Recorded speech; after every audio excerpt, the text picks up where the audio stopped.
করে মোদির ফাঁসাটা কুত্তারা দেখ, তোরা হিন্দুরা এখন কি বলতেছে। আমাদের আর্থিক সমস্যা, সরকার যে পেটে লাথি মারলো আমাদের, এই লাথি মারার কষ্ট, এই যে কি যন্ত্রণা দিয়েছে, এর থেকে আমি 20 হাতে নিয়ে ঘুরছি, 20 কে আত্মহত্যা করবো।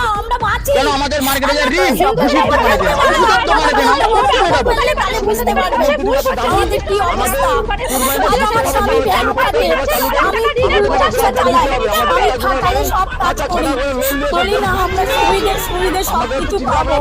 আমি কি করবো, আমি কি করবো, আমার এই 5 লাখ টাকা সংসার চালাতে হয়, সংসার চালাতে হয়, যেদিন বেশি পারি খাবো কি, গলা দড়িতে মরতে হবে, এসব কোনো উপায় নেই। আমাদের তো জমি জায়গা নেই, এই জায়গায় ভাবছি দক্ষিণ 24 পরগনার আপনাদের সকলে জানা আছে সাতক্ষীরাতে প্রতি বুধবার আর রবিবার এখানে প্রচুর পরিমাণে এখানে গরু বিক্রি হতো আগে, আর এখন পর্যন্ত এখানে প্রচুর পরিমাণে গরু দেখা যাচ্ছে। কিন্তু যখন থেকে বিজেপি সরকার এখানে এসেছে, একটা বিধি নিষেধ হয়েছে, এখানে গরু বিক্রি হবে না। আর এখানে দেখা যাচ্ছে প্রচুর গরিব মানুষরা, তার মধ্যে হিন্দু সম্প্রদায়ের মানুষ বেশি রয়েছে। প্রতিটা মানুষ কেউ 4 লাখ, কেউ 10 লাখ, কেউ 20 লাখ, কেউ 50 লাখ লোন নিয়ে এখানে গরু ব্যবসা করে।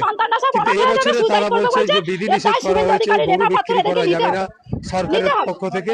এনারা বলছে আমাদের আর কোনো রাস্তা নেই, আমাদের ঘর চলবে না, সংসার চলবে না, কারোর মেয়ে বিয়ে, কারোর বাচ্চার স্কুলের খরচা, কারোর বাড়ির খরচা, সব এই থেকে এনাদের চলে। কিন্তু এখন যে বিধি নিষেধ হয়েছে, গরু বিক্রি হবে না, এনারা এত টাকা লোন দিয়ে এনারা যাবে কোথায়? এনাদের এই প্রশ্ন। এনারা একটাই কথা বলছে, আমরা বিষ খাবো আর দাঁত গলায় দড়ি দিয়ে আমরা নিজেরাই আত্মহত্যা করবো অথবা সুসাইড করবো, এনাদের মন্তব্য।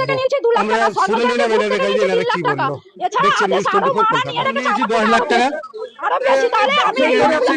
এই ব্যবসা করি খাই, এই ব্যবসাতে আমার সংসার চলে।